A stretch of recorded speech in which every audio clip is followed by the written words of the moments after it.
일단은 멀미 그 자체가 아니라 관심을 끌기 위한 행동인데, 그러니까 제가 키미테로만 어린 시절부터 제가 누적 500만 원 이상 그냥 버렸습니다. 제가 멀미에 굉장히 약해요. 이제 멀미가 안 나려면은 사실은 이런 승합차 스타리아보다는 이제 뭐 카니발이라고 하죠. 세단을 타면은 굉장히 괜찮은데 조금 고급 세단으로 갈수록 뒷자리에 타면은 멀미가 없죠. 이거는 팩트긴 한데, 그러니까 정희가 계속해서 멀미를 주장했던 이유는 자기에게 관심이 없어지는 거를 극도로 두려워하는 여자입니다. 근데 이런 여자들이 있어요. 그러니까 정희가 불려우 스타일이고, 정희가 약간 입 벌구 스타일은 맞아요. 왜냐면 지금 명지대학교, 명지전문대학교 뭐 요 정도 나와서 사실 명지대나 명지전문대나 그나물의 그 밥입니다. 근데 사실 그게 중요한 게 아니라, 제가 정희 서울대 법대 ALP 과정부터 말씀드렸습니다. 제가 말씀드렸죠. 서울대 법대 그 수많은 최고위 과정에서 굳이 법대를 갔다는 거는 정희가 어렸을 적에 권력에 대한 욕구, 권력이 결국에는 자신에게 관심을 가져준다는 건데, 이게 대부분 남자들이 40대가 넘어가면은 권력 욕구가 100% 발현되는데, 정희가 약간 남상이죠. 그러니까 정희가 약간 남자적인 측면이 있어서 이게 의외의 측면입니다. 그러니까 정의는 굉장히 좀 여리여리한 스타일을 자기가 원하지 않아요. 자기가 중심이 되고 자기에게서 관심이 멀어지면은 굉장히 불안해하는 스타일이에요. 그러니까 그 불안함이 멀미라는 것과 결합돼서, 멀미가 아예 없다는 게 아닙니다. 멀미가 어느 정도 있을 수는 있어요. 근데 지금 이거 보시면 머리를 붙잡는다? 지금 머리 아프다는 거예요. 왜냐하면 옥순에게 자기의 관심이 뺏기고 있기 때문에. 대부분 멀미가 나면은, 멀미 초고수들은 아실 거예요. 귀 쪽이 굉장히 어지럽기 때문에, 멀미는 머리가 아픈 게 아니라 어지러운 겁니다. 어지럽기 때문에 생각보다 방향 감각이 없어져요. 멀미의 과학 알려드리겠습니다. 멀미가 나타나는 이유는 앞뒤는 사람들이 이렇게 앞뒤로 가죠. 이거는 사람들이 굉장히 잘 버팁니다. 근데 사람들이 못 버티는 게 이 좌우로 흔들리는 거예요. 근데 좌우로 좀 흔들리긴 해요. 영상을 제가 다시 확인해 보니. 그래서 배멀미가 사람들이 대부분 심한 이유도 배가 좌우로 굉장히 강하게 흔들리는 그러한 탑승 물체이기 때문에. 근데 정희 지금 머리를 부여잡는다는 거는 골 아프다는 겁니다. 왜 골이 아프냐? 옥순이 자기의 관심을 뺏어가고 있기 때문에. 안 그래도 어지러운데 멀미 때문에.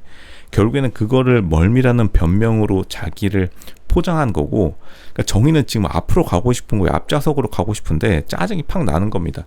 근데 정희가 생각보다 옥수는 경쟁을 싫어한다고 했는데, 정희는 경쟁을 좋아하는 것처럼 보이지만 또 경쟁에 익숙하진 않아요. 그러니까 정희가 지금 코스프레 하고 있지만 단 하나 로쇼의 눈을 못 피해간 거는, 정희는 경쟁을 좋아하는 스타일이 아닙니다.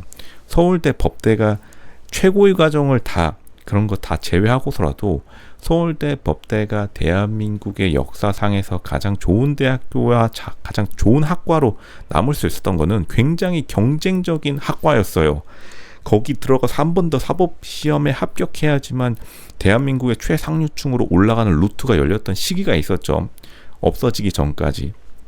그러한 시기에서의 경쟁을 통해서 올라가는 대표적인 학과의 최고위 과정을 나갔는데, 근데 실제로 정의는 경쟁에 익숙한 스타일이 아니에요. 경쟁에서 벌써 이거 머리 아픈 겁니다. 스트레스를 못 견뎌요.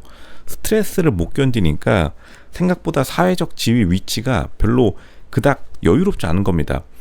그러니까 지금 정의가 굉장히 생각보다 절박해요. 제가 이제 지금 나는 솔로 22기 이번 화를 보면서 가장 깨달은 것은, 정희가 생각보다 굉장히 경제적으로 여유롭지 않다. 근데 정희가 스스로 말했죠. 자기가 어렸던 시절에는 돈을 버는 것에 굉장히 집중해야 됐다고. 그러니까 정희가 생각보다는 살짝 어린 시절에 어려운 시절을 보냈다. 왜냐하면 그만큼 자기가 부족했고 자기의 결핍된 것을 굉장히 늦은 나이에 채우게 됐는데, 근데 이미 시간은 흘러가 버렸죠. 그나마 정희에게 남은 거는 나이 많은 두 아들. 이거는 그나마 좀 다행이긴 해요. 아무런 소득 없는 빈털터리는 아니니까. 근데 지금 정의가 원하는 거는 굉장히 여유로운 삶. 그러니까 이게 진짜 무서운 게, 한 번 맛보면 돌아가지를 못합니다. 차라리 안 맛봤으면 됐을 텐데.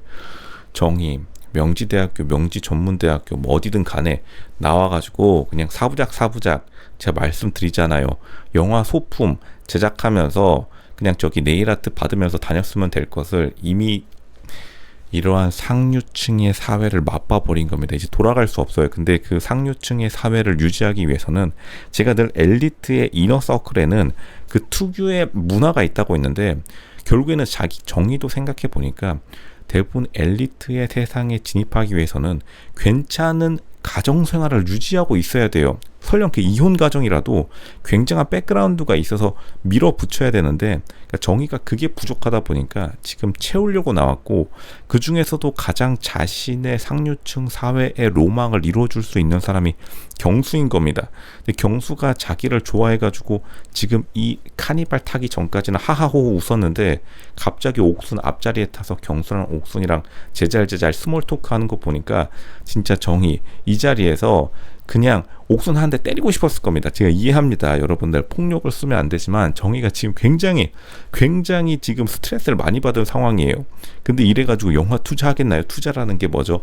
경쟁과 서로의 돈을 그냥 뺏고 뺏기는 관계인데 제가 볼 때는 영화 투자하다가 한 2번 알아 누울 것 같습니다. 근데 물론 이제 투자도 뭐 약간 덜 공격적인 투자를 하는 거겠죠. 근데 지금 자기가 영화 투자 회사의 임원 이사라고 하는데 근데 그러한 좀 스트레스를 못 견디는 모습이 굉장히 많이 보이고 그러면은 정의가 지금 보여주는 모든 겉모습들이 사실은 코스프레고 코스프레는 오래 가지 못합니다. 오래 가지 못하기 때문에 코스프레라고 하는 것이다. 정의 지금 난리 났습니다. 생각보다 정숙은 이거 보세요. 한번 지금 상황 보세요. 정숙은 지금 아주 편안합니다. 정숙이 오히려 멀미는 더 심할 수 있어요. 그리고 정숙은 속에서 뭔가 부글부글 끓을 수도 있습니다. 왜냐하면 정숙은 자기가 생각하기에도 지금 여기서 외모가 가장 떨어지는 그러한 좀 가장 불리한 상황인데도 가장 표정이 여유로워요. 정숙은 뭐냐면 예전에 사법시험을 본 적이 있어요. 그런 극한의 스트레스 상황. 진짜로 사법시험 보다가 뛰어내리고 싶었을 겁니다. 그리고 사법시험 망해서 로스쿨 갔죠. 로스쿨 2기 때 사람들이 로스쿨 250만 원 받는다고 욕했어요. 뭐 적은 돈은 아니지만. 그러면서 그러한 스트레스 온갖 사회와 무시의 편견과 인생의 실패를 딛고 일어선 이 옆에 자리에 앉은 정숙과 비교해 보면은 그만큼 스트레스 대처 능력이 굉장히 다르고 오히려 정숙이 어디 저기 뭐 서울대 법대 최고위 과정 가면은 오히려 더 인기 스타일 수 있습니다. 갑자기 막 춤추고. 근데 물론 외모는 살짝 떨어지는 건 맞지만 그러니까 정의가 지금 더 짜증이 날 수밖에 없어요. 정숙은 여기서 해맑게 웃고 있으니까. 그만큼 실제로 살아온 자신의 삶이 이러한 단순한 경쟁 상황에서도 다 드러날 수밖에 없는 것이다. 정의 지금 가면 벗겨지고 있습니다. 가면 접착제 지금 딱 달라붙여야 돼요.